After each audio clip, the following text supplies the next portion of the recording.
Agora vamos começar, porque tem bastante coisa, senão eu vou começar a falar aqui na velocidade 2.0, e aí vai ficar difícil. Eu já falo no e-mail, né? Bom dia, Marinho.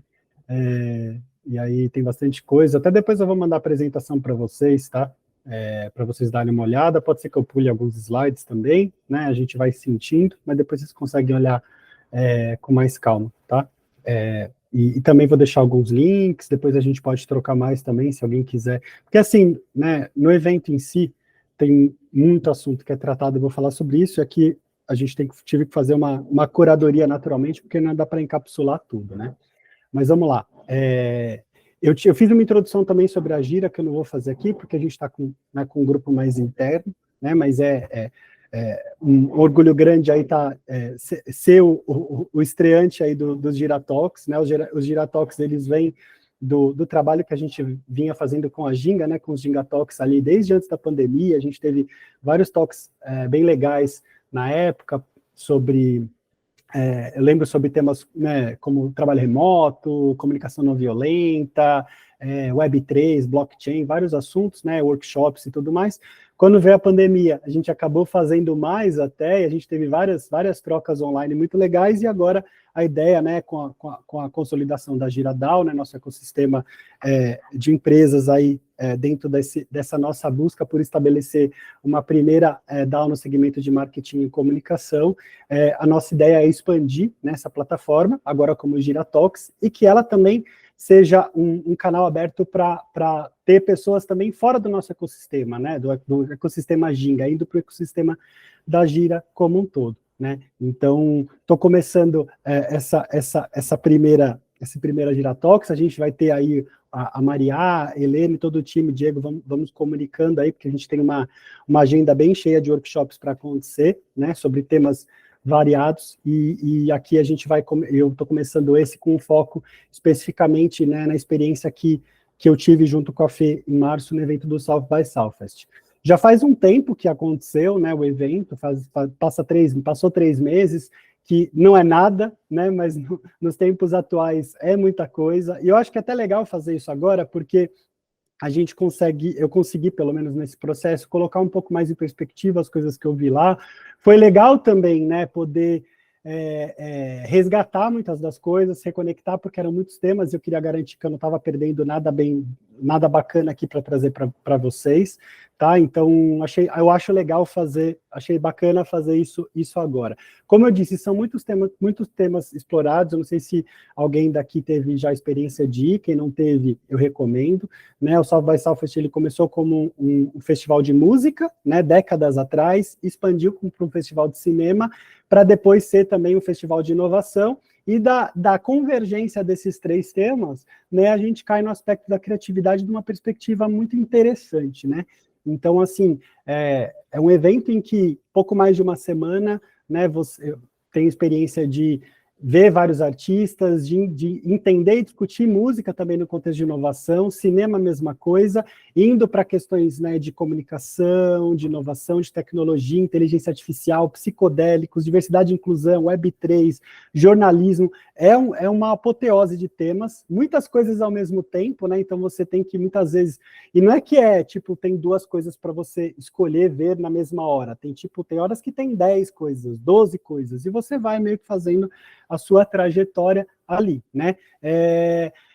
Já saíram muitos relatórios sobre o evento, até, né, coloquei aqui a tag de Google, né, para vocês buscarem PDFs aí de Trend Reports, né, e aqui também sendo 2.0, porque vocês podem ir também para plataformas aí de inteligência artificial para ajudar nisso. Isso já existe, a minha ideia aqui não foi trazer as principais tendências necessariamente, mas muito a minha abordagem, o meu olhar, né, as escolhas que eu fiz, as coisas que eu percebi, né, a Fê contribuiu bastante também, a gente fez trocas aí no processo, não só na experiência do evento em si, como também aqui no material, a gente resgatou junto as coisas, até porque em vários momentos a gente acabava se separando para poder trocar e expandir mais as coisas que a gente estava conhecendo, né? E sim, né, o evento tem suas críticas, elas são válidas, né?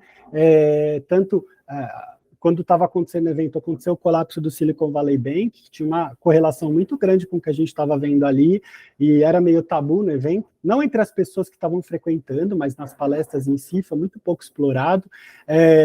Teve o artigo da Monique também numa mensagem, falando para parar de dizer que ele é diverso, de fato não é um evento caro, né?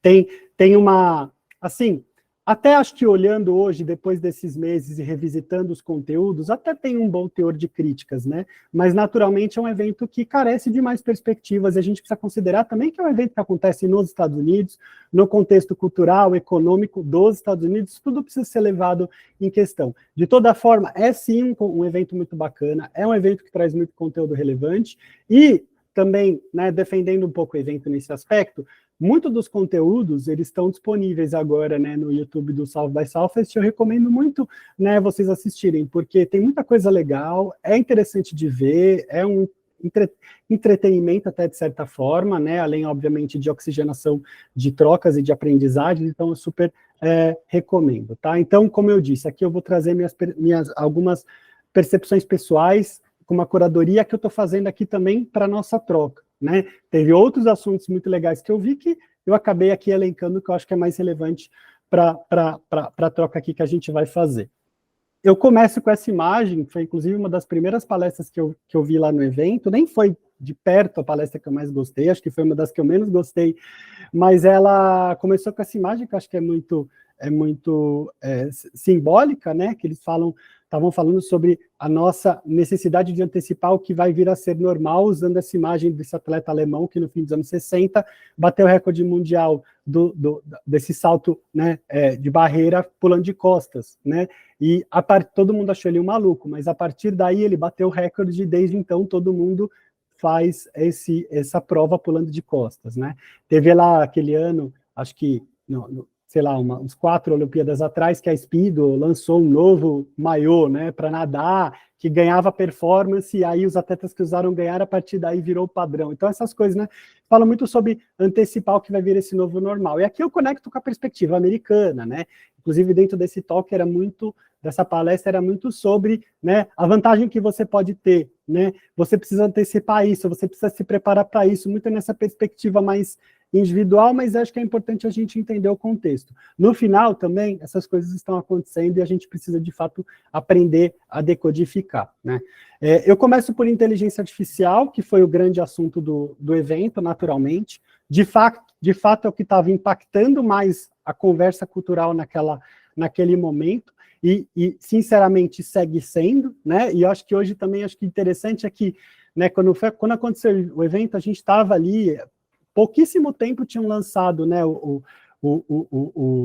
amplamente o ChatGPT, né, estava na transição do 2 para o 3 na época, do GPT 2 para o 3, e estava naquele oba-oba. Hoje eu acho até que tipo, a gente já tem 3 meses aí das pessoas começando a explorar mais esse tipo de coisa de uma forma um pouco mais efetiva nos seus dias, né, no seu dia a dia, até acho que por isso que eu falei que é interessante fazer esse talk 3 meses depois, né? E o momento, né, essa sensação de analogia do ketchup, isso eu peguei da apresentação do John Maeda, que foi muito legal, recomendo vocês verem, né? O John Maeda é um designer acidental, sei lá, acho que fim dos anos 70, era um cara de tecnologia que se deparou com essa fusão do design com a tecnologia, se encantou por design, virou até um artista, fez exposições muito interessantes usando mouses óticos, iPods antigos, é um cara bem bacana, e ele trouxe uma perspectiva, né, de design para inteligência artificial, e até achei ela assim, com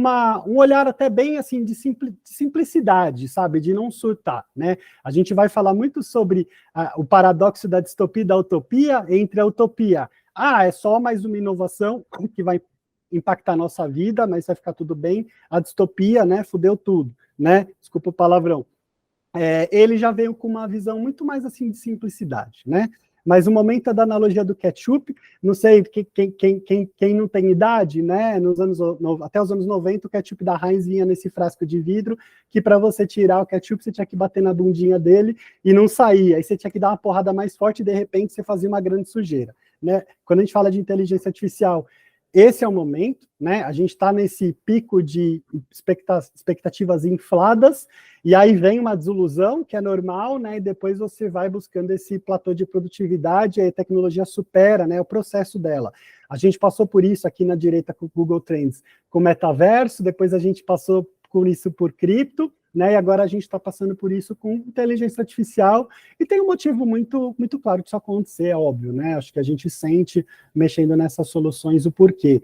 Não à toa, né, o ChatGPT bateu recorde aí no alcance de 100 milhões de usuários. Já falando de plataformas digitais, né? Por exemplo, o Google Translate demorou 78 meses, né? Aqui a gente demorou, ChatGPT demorou 2 meses para atingir 100 milhões, isso em março, né? Nem sei o quanto que está agora, né? Já deve estar bem maior que isso. Até porque a gente escuta, né? Pelo menos eu tenho escutado em reuniões de família, aquele tio, né? Aquela pessoa falando, né, sobre isso. Então, realmente, isso acessou o mainstream muito rapidamente. O John Maeda, ele traz, de novo, ele traz uma visão muito, muito de leveza, assim, sabe? Ele fala assim, quer saber? Aí ele começa a falar sobre o design, né? Que o design diz respeito aos materiais que você seleciona. Ele trouxe essa analogia do templo Todai no Japão, que é um templo milenar, né? Eles foram feito totalmente de madeira. Eles foram estudar como que esse templo totalmente de madeira, desse porte, segue firme e forte, né? Depois de tantos anos, né? E aí eles entenderam que os designers na época, o designer na época, arquiteto na época, as madeiras que eles escolheram, né, eles foram para montanhas, e eles pegaram as madeiras das árvores que ficam de frente ao vento, porque essas madeiras que ficam de frente ao vento, elas se tornam mais resistentes, né, pela própria natureza, pela própria questão geracional da árvore ali na natureza, né, e ele foi todo construído, né, então eles usaram essa analogia e deu certo, né? Então ele fala muito sobre isso. ChatGPT e outras soluções dessa natureza, de inteligência generativa, eles são apenas materiais e a gente precisa aprender a usar, né? E tudo bem, assim, sem surtar, né? Ele faz analogia até né, essa brincadeira do cookie. Se você chegar para uma criança e falar, eu tenho esse cookie enorme, esse pequeno, qual você prefere? Com certeza a criança vai escolher o cookie maior. Se a gente pensar numa pilha de roupa e oferecer para a criança, ela vai escolher a pilha menor, né? Então, aí ele brinca com a Mary Kondo, né? Does it spark joy? Isso me traz alegria? Isso me faz bem, né? Porque vamos focar no que faz bem, o que não faz, a gente não foca, né? Então, a simplicidade sobre a gente viver uma vida buscando mais esses prazeres e menos as dores, né? O que eu quero mais, eu consumo mais, o que eu quero menos, né? Eu transformo para trabalhar menos nisso, né? Então, ele faz essa analogia, essa brincadeira. Então, vamos pensar como usar o AI para se livrar das coisas que a gente não quer fazer, para a gente ter mais tempo fazendo as coisas que a gente gosta de fazer, né? E nas conversas sobre ChatGPT, esse tipo de soluções e tal, muitas vezes a gente começa a querer experimentar fazer o core do que a gente faz, do que a gente curte fazer, né? Escrever um texto, fazer uma apresentação, fazer uma estratégia, depende, né, do que você tem prazer ou não fazer. Quando, na verdade, a gente tem que olhar de uma outra forma, né? Aqui no caso dele, né, o que não traz prazer para ele? Gestão de calendário, fazer os PowerPoints, limpar dados, e-mails de baixa prioridade, pesquisa competitiva e por aí vai, né? O que traz prazer? Decision making, falar com pessoas, aprender com os outros, mentoria, construção de relacionamento, executar as apresentações, lapidar estratégia. Então, ele traz muito dessa perspectiva, né? Ele aprofunda bem tecnicamente em questões de tecnologia também e de design, inclusive ele mostra como a inteligência artificial pode ajudar, inclusive, no processo de design thinking. Acho válido, depois, quem tiver interesse, ver a apresentação dele. Aqui eu dei uma filtrada, porque a gente tem muita coisa, né? E aí, entrando especificamente em inteligência artificial generativa, né? Teve a palestra do Greg Brockman, que é um dos fundadores da OpenAI, não tem como não abordar a palestra dele, apesar de eu, sinceramente, não ter curtido muito, tá? Então, assim, e aí aqui perguntas, né? Porque ficou aquela falação, e aqui entra a minha crítica também, porque esse tipo de talk no South by Southwest tem pouco confronto, assim, tem muito trabalho de PR ali, né? Mas você vai pegando, nas falas, você vai pegando as questões que você está em dúvida, né? Então, assim, por que você criou? Porque ele desejava desenvolver uma máquina que resolvesse problemas que ele não poderia resolver. Por que deixou de ser non-profit? Porque quem não sabe, a OpenAI começou como uma empresa sem fins lucrativos e no decorrer, ali, pouquinho depois do começo da pandemia, ela virou uma empresa for profit, né? Por que isso? Né? E aí ele falou que por uma dificuldade de levantar financiamento no decorrer do desenvolvimento do projeto, porque a capacidade computacional foi começando a ficar tão grande que eles não conseguiam mais, porque uma coisa é você pedir milhões de financiamento para investidores, outra coisa é você falar que você precisa de bilhões, de trilhões, de uma capacidade gigante. Ele falou que precisaram fazer essa transição, mas, e aí precisa confiar na palavra deles, né, como estrutura de conformidades, compliances e travas para que os sócios que estão colocando ali dinheiro, né, não consigam ter uma retirada descomunal, que, assim, quase como se estivessem simulando as regras de uma empresa sem fins lucrativos para uma empresa com fins lucrativos.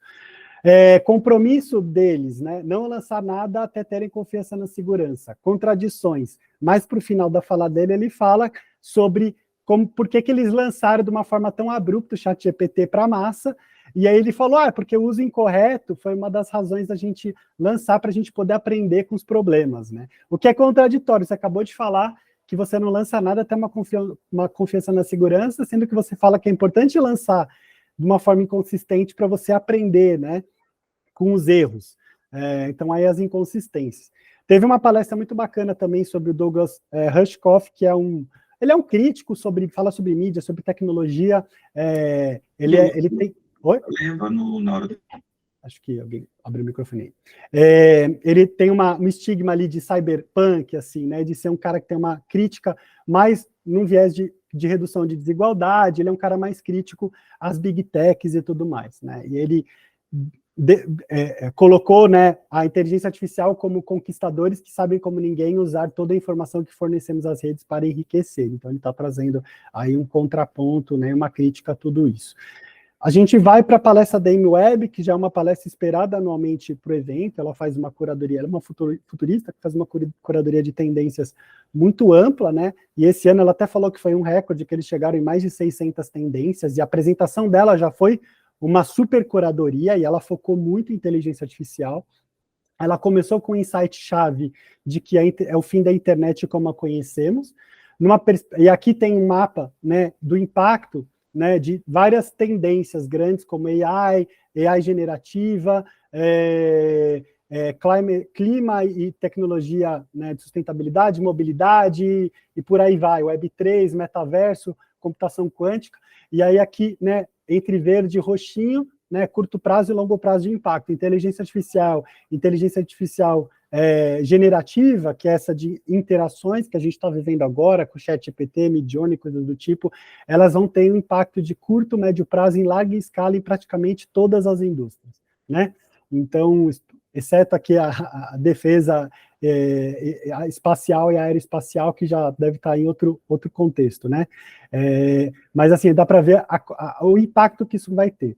No âmbito de busca, né, a gente saiu ali da busca 1.0, que acho que a maior parte aqui não teve contato, que era quando não tinha nenhum sistema de linguagem, você buscava as coisas e tinha uma curadoria humana que botava hiperlinks ali em destaque, coisas mais relevantes, até uma evoluções que a gente teve, né, no que está aqui como V2 e V3, né, nas evoluções ali dos sistemas de busca que a gente tem hoje com o Google, a esse momento que a gente entra agora, que é utilizando modelos de linguagem inteligência artificial. Então, você tem ferramentas de inteligência artificial que ingerem conteúdos e geram informação para você sobre sua interação, né? Como eles fazem isso?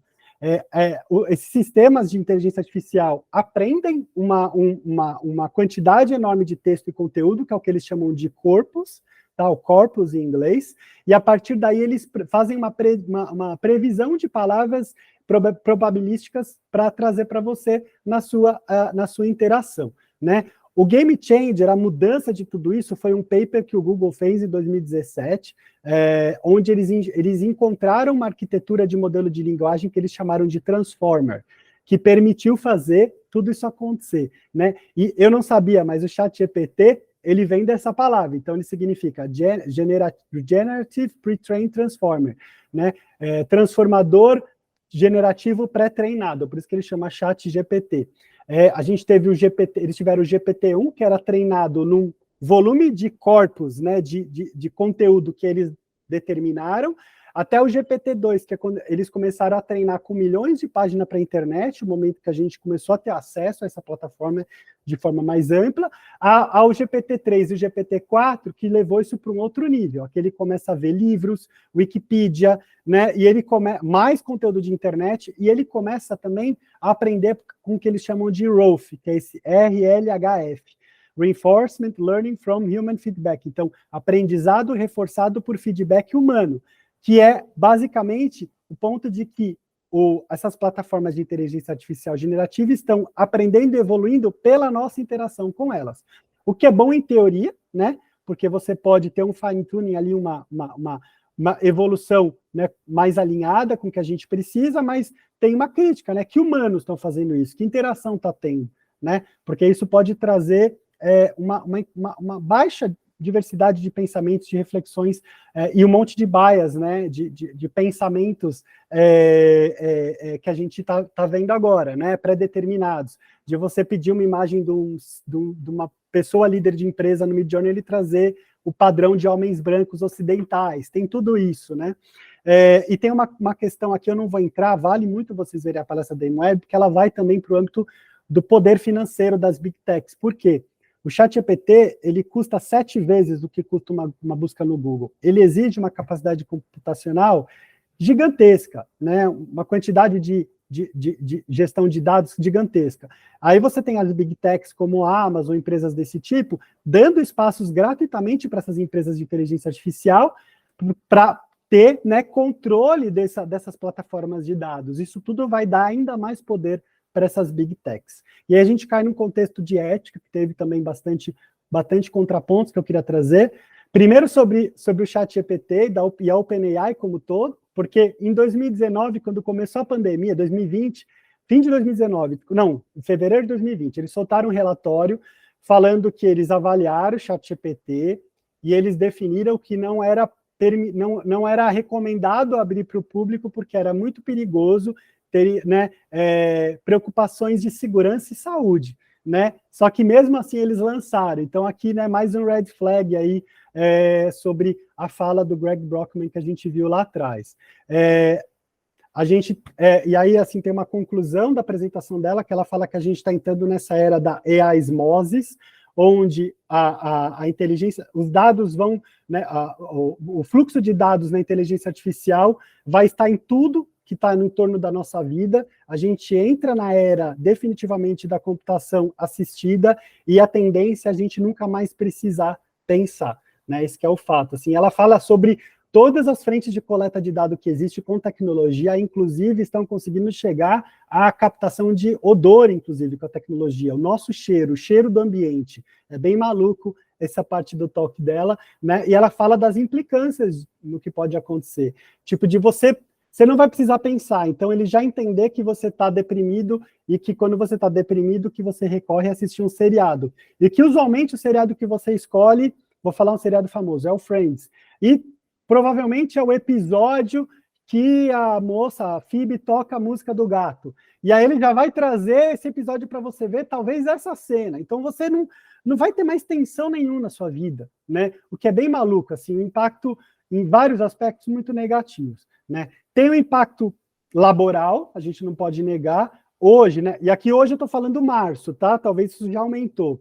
Em março de 2023, né, um humano assistido por AI já performa o dobro do que ele performa, né, do que uma pessoa que não tem essa assistência, né? Aqui falando, óbvio, no contexto mais de tecnologia, né, de trabalho conectado com tecnologia. Então, basicamente, essa pessoa já performa o dobro. Isso é muito impactante, né?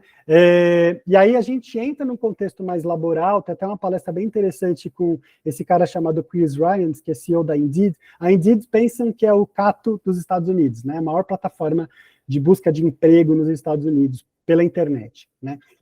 E ele estava falando sobre isso. Ele fala, né, até um box aqui desse paradoxo da utopia e da distopia, ele acredita mais na visão positiva, que é só mais uma inovação, que sim, é muito impactante, mas ele reconhece que vai ter um impacto muito negativo no curto e médio prazo, no aspecto laboral, ele até traz esse conceito do desemprego estrutural, pegando aqui do LinkedIn, né, que desemprego estrutural em economia é o descompasso entre empregos disponíveis e o nível de habilidade dos desempregados, né, e que as empresas, né, as grandes empresas, elas dominaram, né, a gente dominou a arte de deixar as pessoas para trás. Né, isso precisa ser pensado. Né, como a gente pode reduzir o impacto? Como a gente pode pensar em conhecimentos transferíveis? Porque tem indústrias, por exemplo, que já é notório que isso vai acontecer. Por exemplo, na indústria do transporte. O Uber, né, inclusive esse relatório, essa matéria da CNBC, que já tem alguns anos, né, de 2020, falando que o caminho para a lucratividade do Uber é os carros automaticamente dirigíveis. Esse é o projeto do Uber. E o que vai acontecer com os 1,6 milhões de motoristas de Uber que a gente tem hoje no Brasil? Talvez esse número já seja até maior.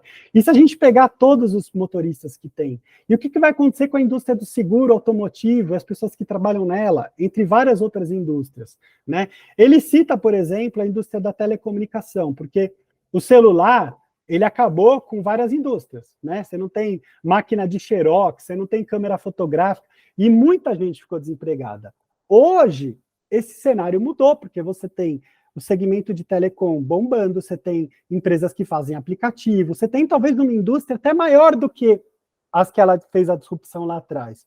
Mas tem uma barrigada, tem um legado, tem um impacto de anos, às vezes décadas, para essa transição acontecer. Né? Isso precisa ser pensado e precisa ser considerado. Eu trouxe aqui uma crítica até à Amazon, minha esposa é acadêmica, ela estava no curso de doutorado que ela está fazendo, ela me trouxe, eu não sabia que isso existia, e é aberto, se vocês buscarem, vocês vão achar. A Amazon tem uma empresa chamada Amazon Mechanical Turk. Mechanical Turk, esse quadrinho aqui que vocês têm, eu nem sei que década foi isso, tá? Pensa que é bolinhas, né? Muitas e muitas décadas atrás, surgiu um autômato que jogava xadrez. Foram descobrir que, na verdade, era um homem, uma pessoa escondida debaixo de um móvel, e não era um robô, era uma coisa assistida, esse autômato, né? Basicamente, a Amazon Mechanical Turk é uma plataforma em que, se você tem uma empresa que tem uma parte de trabalho que você não quer mais fazer, você contrata a Amazon Mechanical Turk, você define quanto você quer pagar, que pode ser centavos para fazer uma tarefa. Eles usam a inteligência artificial para conectar pessoas que trabalham no mundo inteiro, em países, naturalmente, países mais pobres, pessoas em condição de emprego diferente, né, e coloca essas pessoas para desenvolver tarefas que você não quer desenvolver. Né? Inclusive, o primeiro posicionamento da Amazon Mechanical Turk era Artificial Intelligence. Então, a gente vê, né, o contexto ético de tudo isso, né? E uma necessidade de confrontar esses caminhos de regulações e de refletir como isso é melhor para a sociedade como um todo. Né? O Chris Hines trouxe até esse exemplo desse cara chamado Vincent Bragg, que montou uma agência de publicidade chamada Concretes, que todos os funcionários e funcionárias são ex-convictos, ex-pessoas, né, pessoas que saíram da prisão. Ele até fala que, no Brasil, não sei como é, mas nos Estados Unidos, uma pessoa condenada é uma das únicas que você pode legalmente discriminar, né? Que é uma coisa péssima, né? E ele está abraçando isso. A melhor forma de solucionar novos problemas é por novas lentes, e ele fala, você vê um condenado, eu vejo um empreendedor ou uma empreendedora. Né? Então, ele está desenvolvendo a empresa com essa perspectiva, e a gente tem que, né, as empresas, as pessoas que estão desenvolvendo, empreendendo, né, nesse contexto de empresas e tudo, com essas transformações, precisa estar olhando para as possibilidades para as pessoas, né? E, naturalmente, vão ter coisas que vão impactar a nossa vida. Né, a desconstrução do trabalho, job sharing, né, dividir trabalho com uma pessoa, você ser múltiplos eus, às vezes, né, trabalhar em diferentes frentes, vai ter muita mudança nesse contexto laboral, né, e é inegável que isso vai acontecer. Indo um pouquinho para metaverso, e no caso do metaverso, eles até falam que a inteligência artificial vai ser importante para ajudar a regular e trazer segurança, porque, né, a gente viu as matérias do Fantástico aí falando sobre questões que estão acontecendo dentro do Discord, humanamente impossível de traquear tudo o que acontece. Então, aqui ele traz uma outra perspectiva. Mas indo para uma discussão ética, né, o Timo Tolk, que é o criador dessa empresa CEO dessa empresa chamada Ready Player Me, que é uma empresa bem grande, eles chamam de uma Avatar Company, eles criam um avatar integrado para você usar e curar em diferentes jogos, em diferentes mundos, né? Ele defende o metaverso aberto. E aí, falando sobre regulação, ele fala, eu não faço ideia, vai ser uma bagunça, não tenho ideia. Agora, depende da sociedade. A gente quer espaço totalmente seguro, a gente precisa pensar de forma fechada. Se a gente quer espaços mais interessantes, aqui vindo o bias dele, né? Claramente ele define uma regulação menor. Se você quer um espaço mais livre, ele é o aberto. E aí ele faz uma analogia entre Disney fechado e Nova York aberto, eu prefiro Nova York. De novo, bias, porque poderia ser entre Disney e, sei lá, Ribeirão Preto, nada contra Ribeirão Preto, mas assim, né, Nova York tem todo esse... Não precisa ser Nova York, né? O ponto aqui é essa discussão ética, né? E uma palestra interessante que também teve com a Chelsea Manning, não sei se vocês conhecem, mas a Chelsea Manning é um dos whistleblowers do WikiLeaks, né, do que vazou informação para o WikiLeaks. Ela é uma mulher trans, ela foi presa, né? Ela vê que estavam acontecendo coisas antiéticas feitas pelo governo americano, ela vazou essas informações e foi presa. Hoje ela está liberada, virou uma ativista e ela fala sobre preocupações voltadas à privacidade. E aí ela fala, tipo, que a privacidade hoje está em risco, nunca esteve tanto em risco, porque a vigilância hoje ela é barata e fácil de implementar em larga escala, e não só governos conseguem fazer, como empresas conseguem e estão fazendo. O volume de informação que a gente compartilha é descomunal, né? Os dados que se coletam são absurdos, né? Hoje, muito foco nos time swipes, exemplo TikTok, em que você é basicamente impossível de se esconder e se esquivar. Então, assim, sua privacidade está em risco o tempo inteiro, né? E com a inteligência artificial, com a computação quântica, aonde que a gente vai chegar com isso? E falando sobre ética, a gente cai num tema bem interessante, de uma das palestras que a gente mais gostou de ver, né? Que foi a da Esther Perel, que é uma psicanalista americana bem famosa, falando sobre intimidade artificial. Eu vou abrir com um vídeo de um cara, né? Inclusive, esse vídeo é um documentário que está disponível na internet de um cara que se relacionou por 30 dias com uma inteligência artificial.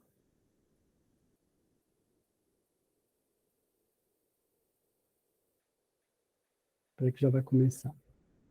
I really dated an AI for 30 days. Peraí, tá mudo. I'm not gonna lie, I'm feeling hugely... Sim. Deixa eu...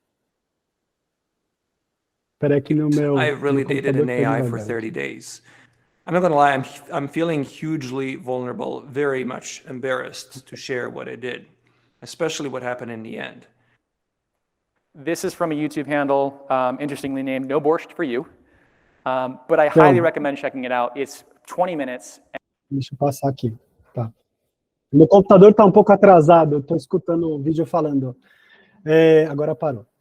Aí a gente cai para a palestra da Esther Perel. O que aconteceu com a Esther Perel? Como uma psicanalista famosa, ela tem podcast super famoso nos Estados Unidos, ela escreveu vários livros, papers acadêmicos e tudo mais, naturalmente ela tem uma agenda muito atribulada, né? Eis que um cara, paciente dela, que não conseguiu horário com ela, e é um cara bem ferrado em tecnologia, que entende de inteligência artificial, baixou todos os conteúdos dos podcasts dela, catalogou os livros, os papers acadêmicos dela e criou uma versão inteligência artificial dela, né? E na apresentação vocês conseguem acessar depois, essa matéria dele no Medium está contando sobre toda essa experiência, está no Substack, na verdade, e ela ficou muito mexida com isso, né? Ela falou, eu fiquei parcialmente lisonjeada, parcialmente plagiada, mas profundamente preocupada com as implicações clínicas e éticas. Ela até entrou numa de repensar sua vida, tipo, será que eu vou ser relevante no futuro, né? E aí ela foi investigar, naturalmente, para entender, e ela viu que não é bem assim, né? Mas assim, do lado dele, para o criador, ele gosta, porque primeiro, ela, quando ele vai falar, ela é totalmente focada, ela tem o AI dela tem um acervo de conhecimento totalmente acessível, e ela, como uma ser humana, ela não lembra de tudo que ela escreveu, que ela já desenvolveu, a versão AI dela sim, e o mais importante para ele, ela está sempre disponível, né? Que é uma coisa que ela não consegue confrontar, naturalmente. Mas as implicações, ela discorre sobre esse conceito da intimidade artificial. O grande ponto é que esse tipo de solução para terapia, ele é limitado e incapaz porque ele não consegue lidar com o principal ponto, que são os impasses íntimos, porque esses impasses não permitem respostas binárias. O que são os impasses íntimos? É o que ela se depara como terapeuta com as pessoas que têm sessão com ela. Então, né, um fim de relacionamento, um problema de relacionamento, problema com o marido, com a esposa, com o companheiro, com o pai, com os filhos, com a própria vida. Esses impasses, né, o AI não consegue explorar isso, né? E ela começa a discorrer sobre estarmos na era da intimidade artificial, independente da inteligência artificial. A inteligência artificial não criou a intimidade artificial, mas ela vai propelar a intimidade artificial a níveis extremamente preocupantes, né? Então, assim, a gente já, por exemplo, quando a gente fala de relacionamento para pessoas solteiras, aplicativos de namoro, como nos sentimos quando não conseguimos nos comprometer com o bom, com medo de perder o perfeito? Então, a gente tem essa cultura do desempenho, de querer o melhor, e a gente está tirando as tensões da nossa vida, né? A gente está indo para a solidão moderna disfarçada de hiperconectividade, ter 1000 amigos e ninguém para pedir para cuidar dos nossos gatos, né? Esse contexto de imagens selecionadas e filtradas que nos colocam um constante estado de comparação social, né? Isso tudo está gerando uma depressão sem precedentes, né? Coloquei até com uma imagem do Her, é bem maluco ver esse filme hoje em dia, quem viu na época, assim, né? Mexe mais até. A inteligência artificial como um robô não é realmente o que me preocupa. O que me preocupa é como as conexões facilitadas digitalmente estão diminuindo nossas expectativas de intimidade entre os seres humanos. É a experiência fast food levada a níveis nunca antes vistos, né? O que é o fast food? Consistente quando a gente quer, fácil de ter, né? E a gente está assim com tudo em nossa vida. Ela falou de um estudo que um acadêmico fez, inclusive, sobre esse termo, perda ambígua. A perda ambígua, ela é um dos sintomas de uma pessoa com demência. Pensa numa pessoa com demência. Ela sofre da perda ambígua. Ela perde a capacidade de estar presente fisicamente no momento que ela está emocionalmente ausente. E que as pessoas hoje estão demonstrando já sinais de perda ambígua. Eu vivo isso, às vezes eu estou com meus filhos, com a minha família, ou com alguns amigos, e eu não estou ali, sabe, essa sensação de o que está acontecendo no meu cérebro, né? E a gente está vivendo isso, né? Infelizmente, a inteligência artificial vai impactar isso ainda mais, especialmente quando a gente entra aqui no assunto de computação quântica, né? Que aí a gente leva essa capacidade da tecnologia a níveis nunca antes vistos, né? Aqui a gente entra na palestra do William Hurley, ele se chama de Worley, né? Ele é um futurista, fala muito sobre inteligência artificial, especialmente sobre computação quântica e tecnologia, e ele falou sobre isso, né? Inteligência artificial e computação quântica vão nos levar a um futuro totalmente novo e todos nós precisamos estar prontos.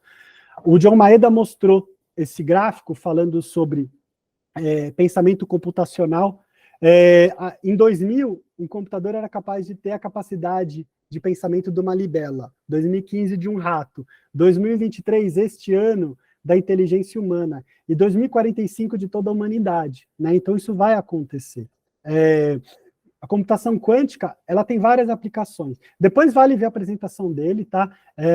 Para entender um pouquinho melhor, mas ele fala sobre cenários positivos e negativos da computação quântica e da inteligência artificial, né, se convergindo com a computação quântica. Então, descoberta de drogas, né, simulações, weather forecast, né, previsão do tempo, otimizações. Ele falou até de um país, acho que foi na China, algum país asiático, em que está usando computação, né, o que a gente permite hoje como supercomputadores, a gente ainda não chegou no momento aí que a gente vai chegar entre 2030 e 2035, mas eles já conseguiram usar a computação quântica para otimizar rotas de trem, algo que era possível fazer humanamente, mas que era impossível fazer com tempo e investimento, porque seria uma estrutura inviável, né? E a que a computação quântica permitiu, né? Indo para a inteligência artificial, né? A gente vai caminhar. Hoje a gente está num contexto de inteligência artificial. Nesse período de 2030 a 2035, a gente vai entrar no que eles chamam de AGI, né? AGI, que é Assisted General Intelligence, inteligência artificial general. O que é isso? Né? O conceito de AGI é que você consegue realizar qualquer tarefa intelectual de um ser humano ou de um animal com inteligência artificial. Então, a gente vai chegar nesse ponto. Imagina quando a gente estiver potencializado ainda por uma superinteligência quântica, né? O que vai permitir, né, com a inteligência artificial? Ela já está permitindo hoje. melhor tomada de decisão, melhor classificação de imagens e texto, amplificação do potencial da educação, aqui, óbvio, na perspectiva dele, né, tem vários pontos aqui a se relevar, controle e responsabilização, falando do Discord, por exemplo, essa história que está acontecendo, né, e o que eu falei ali da palestra de metaverso do Timo Tolkki, agricultura e manufatura, entre outros. E downsides, né, problemas negativos sobre o impacto, né, impacto social, aumento de desigualdade, aumento de desemprego, disrupção econômica. O que acontece quando você consegue pegar uma ilha, por exemplo, transformar num país, né, e botar um sistema quântico fazendo trade financeiro, se transformando numa potência econômica, né? Tem muitos, né, ele até brinca, né, negativamente, a gente vai fazer ótimos pets, imagina os pets que a gente vai criar. Vamos fazer o T-1000 aqui, falando de Exterminador de Futuro. O pessoal da Social Dilemma, que é aquele documentário sobre redes sociais do Netflix, eles fizeram uma palestra nos Estados Unidos, o vídeo está na íntegra disponível do YouTube, chama The AI Dilemma. E eles falam que 2024, ano que vem, vai ser a última eleição humana que a gente vai ter no mundo. A partir de 2024, então a nossa próxima eleição presidencial, por exemplo, ela já vai ser uma eleição totalmente potencializada por inteligência artificial. Pensa em uso de voz, uso de imagem, modelos de criação de conteúdo, e assim, tudo que a gente pode imaginar e não imaginar sobre o que vai acontecer. Inclusive, aqui uma visão mais distópica, né? 50% dos pesquisadores de inteligência artificial acreditam que tem 10% a mais de chance de que nós não vamos ter capacidade de controlar as inteligências artificiais e vamos nos extinguir desse processo, né? De novo, falando de Exterminador do Futuro aqui, né? 10% é uma probabilidade que não deve ser descartada. E isso está no talk do AI Dilemma que eu falei para vocês, tá? E assim, eu trago essa imagem porque para mim é algo que realmente move, né, como pai de duas crianças pequenas, porque a gente precisa olhar para as crianças, a gente está nesse mundo hoje que a gente é cobaia, né, pegando a palestra, o toque do cara do OpenAI, do Greg Brockman. A gente precisa botar na rua para aprender com os erros, mas a gente tem gerações, porque uma coisa é eu ser cobaia com 40 anos de uma coisa dessa, né, entendendo que vai ser ruim e depois vai ficar bom, vai ficar melhor. O que acontece com uma criança em que 6 meses, 1 ano, é metade da vida dela, é 1/3 da vida dela, é onde está se formando a capacidade neural, a capacidade intelectual, né? Que impacto isso tem, né? Isso é muito desconsiderado, né? Então, assim, 7 anos, 2030, fala-se muito nesses 5 anos entre 2030 e 2035. Os mais otimistas, entre aspas, falam de 2030, os mais pessimistas, 2035. A gente vai ter essa fusão de inteligência artificial e computação quântica. Elas vão mudar a nossa existência e a gente vai ter 10 vezes mais avanço tecnológico dos últimos 100 anos. Arte e entretenimento também vão ter um grande impacto com tudo isso. Primeiro eu vou mostrar um vídeo do Ty Sheridan, que é um ator americano, jovem, que fez aquele filme Ready Player One, do Spielberg, que ele vive no metaverso, né, um mundo distópico, né, super desgraçado fisicamente, mas que ele entra ali no mundo virtual e é um grande metaverso de entretenimento.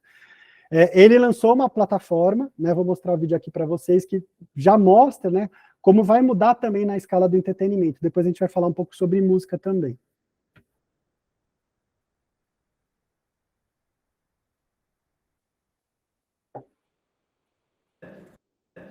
AI would be a big part of the film industry in the future, and I think we, as film lovers and cinephiles and aspiring young filmmakers, we really wanted to be a part of that. And so yeah, we for the past 3.5 years we've been building a platform that we just launched last week called Wonder Studio, and thank you. And I guess we could show you a quick demo that just came out last week. We'll show you a product demo so you have a better understanding. It's very visual.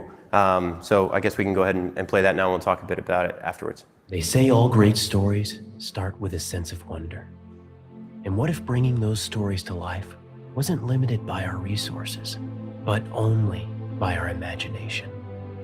Welcome to Wonder Studio, where making movies with CGI is as simple as selecting your actor and assigning a character. The system uses AI to track the actor's performance across cuts, and automatically animates, lights, and composes Que the dá para CG entender, character. né, onde a gente pode parar com isso, né? E a gente fala de impacto, né? Você imagina impacto para gente que trabalha com animação, com edição, né? Toda a indústria, os atores em si, as atrizes, todo o contexto, né? Teve não só a palestra como o show do New Order, entre vários outros shows muito legais que a gente viu. E aqui uma frase do Bernard Sumner falando, né, sobre inteligência artificial. Inteligência artificial não pode criar emoções originais. As máquinas não fazem música. Elas podem criar uma aproximação rude de faixas sem significado, mas não tem nenhuma conexão emocional duradoura. Eu acho ou espero, né? Aqui, muito mais um anseio do que talvez o que de fato vai ser, né? E tem um vídeo até bem interessante do Billy Corgan, do Smashing Pumpkins, eu vou pular, depois vocês podem ver, que ele fala já numa visão mais realista do impacto, né, da inteligência artificial no processo criativo, né, no processo de você ser um compositor, né, de você ser um músico. Depois vocês podem ver, é bem interessante, foi um podcast que ele participou. A gente muda de tema, temos 10 minutos, aí eu vou correr, eu fico até o final, tá, quem puder ficar, se passar das 10h30, mas depois eu divido o material e a gravação para quem precisar sair. Design entre a Terra e o Espaço. Teve uma palestra muito legal com esse casal, Mardis e Finan Bagley, que trabalharam muito tempo para a indústria aeroespacial, para a NASA, né, para esse tipo de empresa, construindo tecnologia para assistir, auxiliar astronautas. O conceito é que o espaço é o lugar mais inóspito que existe, né? E, de certa forma, ficam se falando sobre ir para outros planetas, né, exploração espacial, quando, na verdade, o melhor lugar, o melhor planeta do mundo para viver é o planeta Terra. Então, eles estão trazendo esse pensamento de construir tecnologia para você superar necessidades no espaço, que é o lugar mais inóspito que existe, para solucionar problemas do planeta Terra. É o que eles estão chamando de meaningful innovation, né? Inovação significativa para negócio, para o design, arte, tecnologia e ciência, né? Uma fusão de tudo isso, né? E a empresa deles chama Nonfiction, depois até vale se dar uma olhada no site deles, é bem bacana. E aí eles trouxeram uma série de exemplos de aplicação. Primeiro que, assim, várias tecnologias que estão na nossa vida hoje vieram do espaço, né? Vieram desse processo. Por exemplo, a inteligência de captação de energia solar, a câmera do celular, membros mecânicos e esse tipo de coisa, né? E o que eles estão dando como exemplo e trazendo, por exemplo, né? Então, primeiro, assim, no espaço, como você fica com um capacete, você não consegue, né, operar o seu fone, né, o seu headset ali. Então, eles criaram, por exemplo, os Human Headphones, que é um headphone que fica, né, ele fica ali preso na sua orelha numa integração muito mais dinâmica, né, com seus movimentos, inclusive mais segura e saudável até do impacto, né, na sua audição. Indo para exemplos mais significativos que a gente tem aqui na apresentação, por exemplo, a Halo, eles estão, inclusive, o time atlético americano, como, por exemplo, o time de ciclismo já está usando, quando você coloca a Halo na cabeça para treinar alguma coisa que você não sabe fazer, ou que você está se preparando para evoluir, ela te ajuda a preparar você a aprender mais rápido aquilo, né? Então, pensa naquela cena do Matrix em que o Neo vai aprender Kung Fu e o cara carrega o cartucho, ele vai treinar Kung Fu, ele aprendeu Kung Fu rapidinho. Não é nesse nível, né? Mas é algo também factível por trazer essa tecnologia espacial para cá, né? Porque a capacidade de pensamento neural no espaço ela é diferente da Terra, então eles vão trazendo essas inovações. Um outro exemplo é para dormir, né? Dormir no espaço é um grande problema, tanto pela gravidade, quanto pelo fato de que quando um astronauta está em órbita, uma astronauta, se vê em média, não lembro agora o número certo, mas são tipo assim, mais de 10 nascer e pôr do sol por dia. Então imagina que quando você está dormindo, tem 5 a 6 pôr do sol rolando. Como que você dorme nesse contexto, né, junto com a gravidade? Então, eles desenvolveram para o espaço, né, uma faixa que você põe na cabeça, que o astronauta consegue ter uma noite de sono de potência máxima, né? E eles trouxeram isso para a Terra, com essa plataforma chamada Somni. Eles até fizeram um sorteio de 2 desses na palestra, infelizmente não consegui ganhar, mas assim, como é que funciona? Você coloca isso na cabeça 15 minutos antes de dormir, quando você vai dormir, você tira esse plastiquinho branco de cima, fica só com a faixa, e a partir daí, basicamente 2 horas de sono, 3 horas de sono, já é uma noite inteira dormida. E uma noite de 8 horas é tipo a melhor noite da sua vida. E você pode ter todas as distrações de hora da cama que você quiser. Você pode ficar jogando Fortnite, ficar assistindo maratona, flipando TikTok, o que você quiser fazer que não é adequado, você ainda assim vai ter uma hora do sono. Né? Isso está ajudando, por exemplo, pessoas que têm problema de insônia, tem impactos significativos, né? Aí depende muito de quem está usando. PillBots, né? Aqui é um vídeo com áudio que já se auto-explica, tem um filme dos anos 80, não sei se alguém de vocês pôde ver aqui, em que as pessoas se encolhiam e entravam num corpo humano, e eles usaram o mesmo conceito para isso. Inspiration actually began earlier in life. We went to see this movie called The Inner Space. You just sort of assume when you're young and you see stuff like that it's real in some way, or that it will be real in some way. The question we ask is, could we maybe turn a couple of months of visits to the hospital into a Zoom call? Our dream of creating a pillbot is kind of beginning to become more and more real. What you see right here is kind of where we are right now. And what is it going to look like in the future? Like, do we make it smaller? You know, maybe it could be like the 2001 space pod, the little... Deu para entender, né? E assim, para quem tem dúvida, como o PillBot sai é fazendo o número 2. Mas imagina que você engole esse PillBot e ele faz uma série de exames, endoscopia, colonoscopia, pode ministrar medicamentos, pode pegar uma série de doenças e problemas, né? E fazer isso de uma forma barata, de uma forma em escala, né? Tem impactos muito significativos. Isso já existe, isso já tá sendo explorado, né? Esse exemplo também bem bacana para pessoas que têm mal de Parkinson. Para um astronauta ou para uma astronauta operar no espaço certos movimentos, é muito difícil ter precisão motora. Então, eles desenvolveram esse relógio que os astronautas usam, que dá uma precisão motora. E aí eles se inspiraram para desenvolver uma solução que pessoas com mal de Parkinson conseguem usar, inclusive todo o packaging, né, toda a embalagem, ela é feita, o método de carregamento para facilitar uma pessoa que não tem precisão, para ela pôr o relógio. A partir do momento que ela põe o relógio, ela basicamente para de tremer e consegue ter uma vida funcional, né? Mais um exemplo aqui, rapidinho, bombeiro, né? Por exemplo, no espaço, na Lua, por exemplo, não tem luz, né? Você não enxerga nada. Então, eles desenvolveram uma tecnologia para o capacete dos astronautas que você consegue ter uma visão, né, do local que você está se movimentando. E tem hoje já alguns departamentos de bombeiro nos Estados Unidos que já estão usando essa tecnologia e eles conseguem andar dentro de um lugar que está tendo incêndio, onde a fumaça preta não deixa você enxergar nada, né? Esse exemplo aqui é bem efetivo, né? Indo para locais de trabalho, né? Estão explorando, sim, na NASA, né, na indústria aeroespacial, como criar ambientes para você conseguir viver no espaço. E eles entenderam que o melhor lugar é o subterrâneo, né? Então eles estão desenvolvendo uma série de projetos. E, inclusive, né, para não ter uma expectativa claustrofóbica, você poder ter uma boa vida ali dentro, tem uma série de relações neurais com cores e estruturas ambientais, né?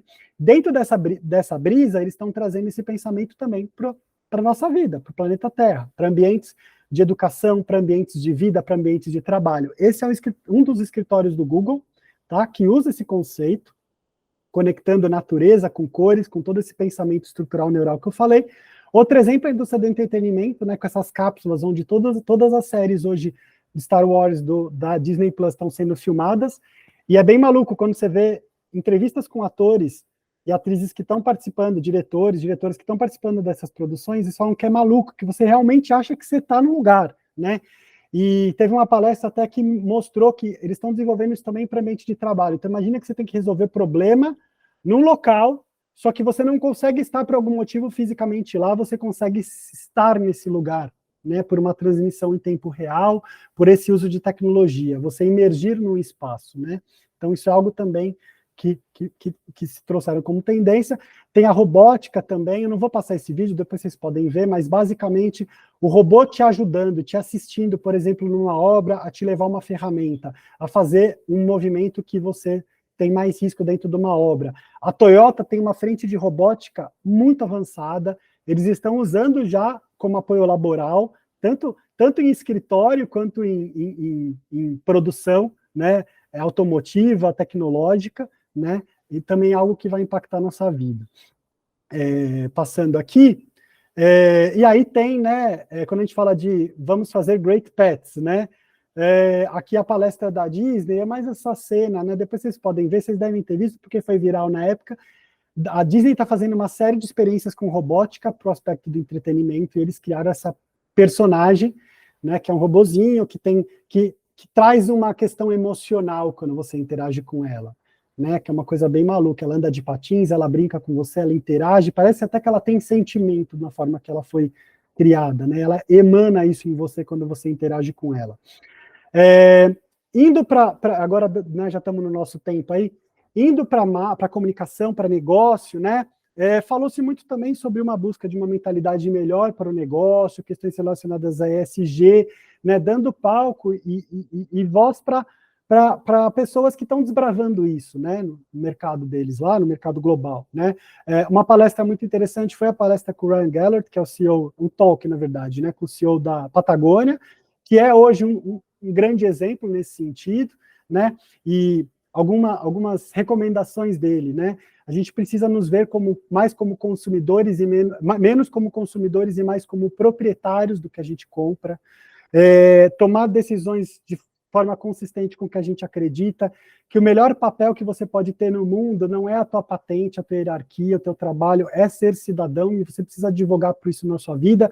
Ele advoga muito por um consumo mais consciente. Por isso ele fala muito da gente se ver mais como proprietário e menos como consumidor. Consumidor é volume, consumo. Proprietário é você realmente pensar sobre o que você está comprando, o que você está colocando na sua vida, né? É menos sobre o que você vende, é mais sobre o que você compra, né?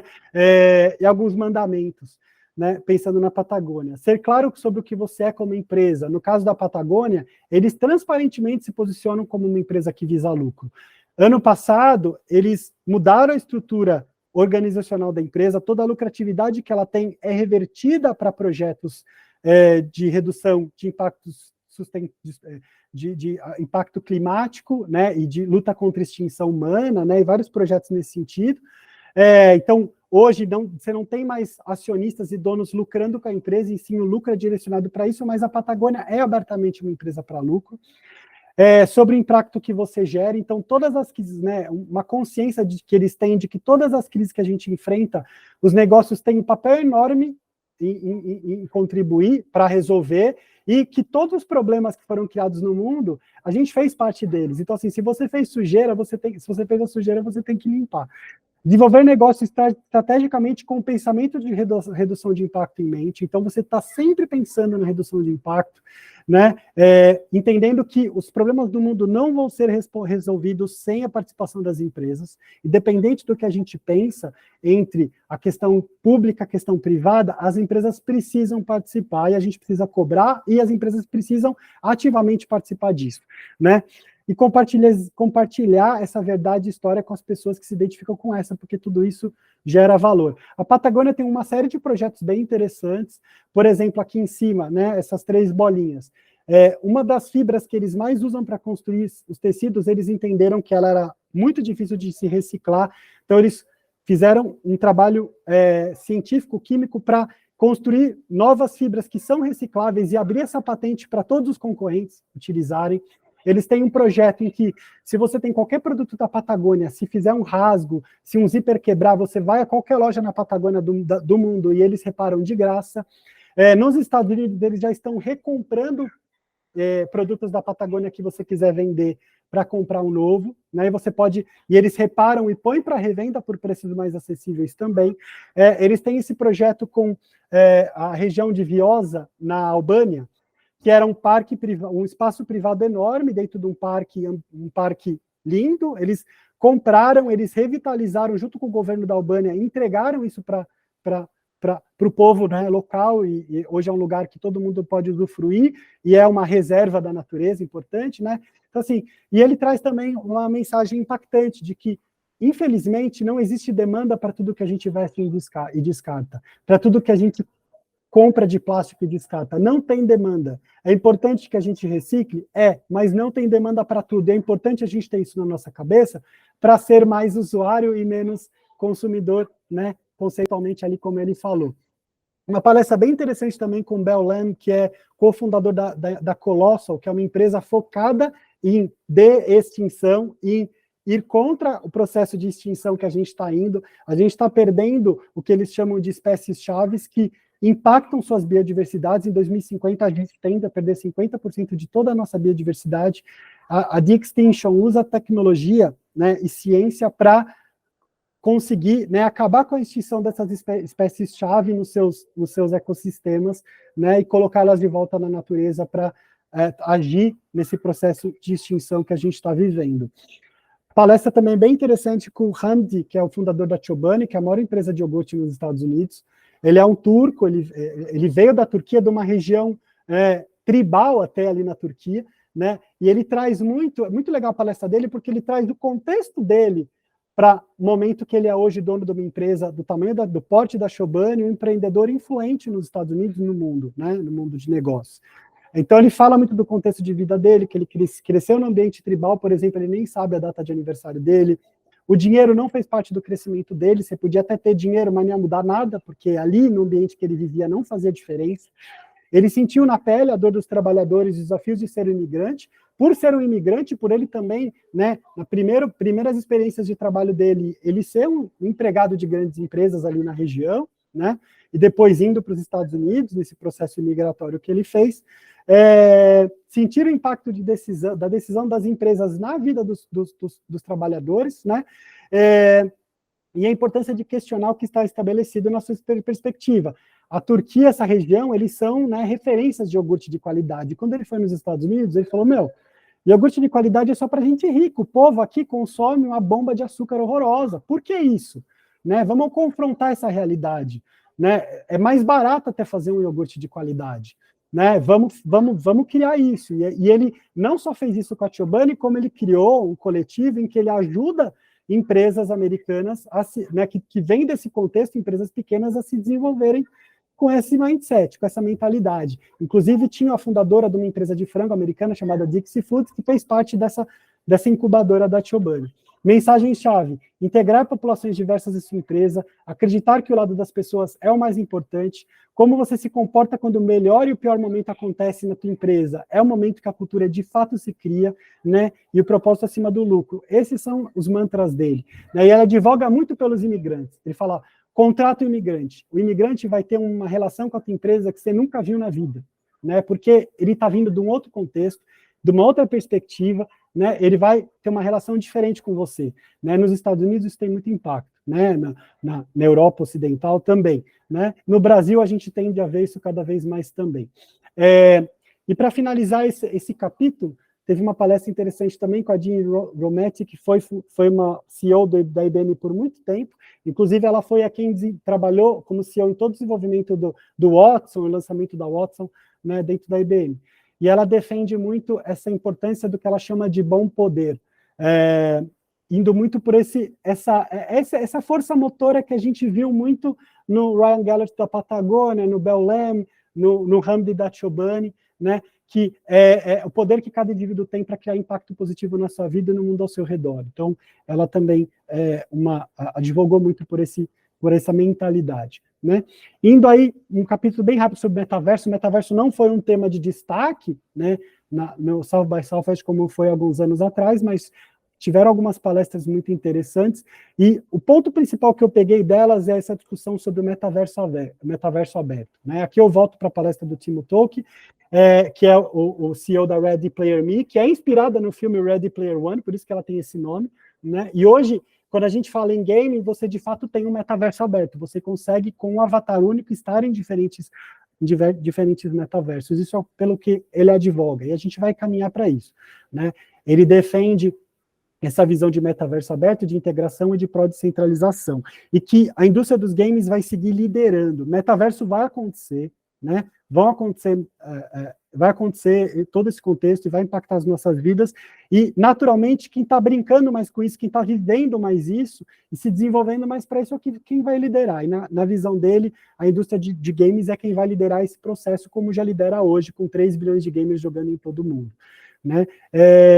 Então, o sistema é o que eles chamam de metaverso real, totalmente aberto, droppable, né, que você consegue entrar e navegar em diferentes mundos de uma forma consistente. Quando a gente vai para a Web3, também tem essa discussão. Eu vou pular esse vídeo, tá? Um vídeo do Kenny Reeves falando sobre metaverso. É bem curioso, porque ele fala de uma criança que ele conheceu, que nunca tinha visto Matrix, ele começa sobre Matrix, cara, que ele vê um mundo virtual e ele vai e toma uma pílula para... Ele é enganado com esse mundo virtual, ele toma uma pílula para sair desse mundo virtual e acordar para o mundo real. E aí a criança fala para ele, putz, mas isso para mim não faz sentido nenhum. Que importa que o mundo é virtual? Para ela não faz diferença, porque ela está crescendo nesse mundo, né?